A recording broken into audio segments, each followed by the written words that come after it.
My reasons for marrying are, first, that I think it a right thing for every clergyman in easy circumstances, like myself, to set the example of matrimony in his parish. Secondly, that I am convinced it will add very greatly to my happiness. And thirdly, which perhaps I ought to have mentioned earlier, that it is the particular advice and recommendation of the very noble lady whom I have the honour of calling patroness. Twice has she condescended to give me her opinion, unasked too, on this subject, and it was but the very Saturday night before I left Hunnysford, between our pools at quadrille, while Mrs. Berkinson was arranging Mr. Bear's footstool, that she said, "Mr. Collins, you must marry. A clergyman like you must marry. Choose properly, choose a gentlewoman for my sake, and for your own. Let her be an active, useful sort of person, not brought up high, but able to make a small income go a good way. This is my advice. Find such a woman as soon as you can, bring her to Hunnysford, and I will visit her. Allow me, by the way, to observe, my fair cousin, that I do not reckon the notice and kindness of Lady Catherine de Bear as among the least of the advantages in my power to offer.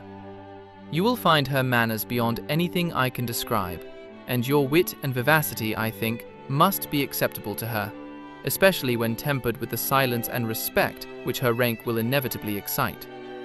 Thus much for my general intention in favour of matrimony. It remains to be told why my views were directed to Longbourn instead of my own neighbourhood, where I assure you there are many amiable young women. But the fact is, that being, as I am, to inherit this estate after the death of your honoured father, who, however, may live many years longer, I could not satisfy myself without resolving to choose a wife from among his daughters, that the loss to them might be as little as possible when the melancholy event takes place, which, however, as I have already said, may not be for several years. This has been my motive, my fair cousin, and I flatter myself it will not sink me in your esteem.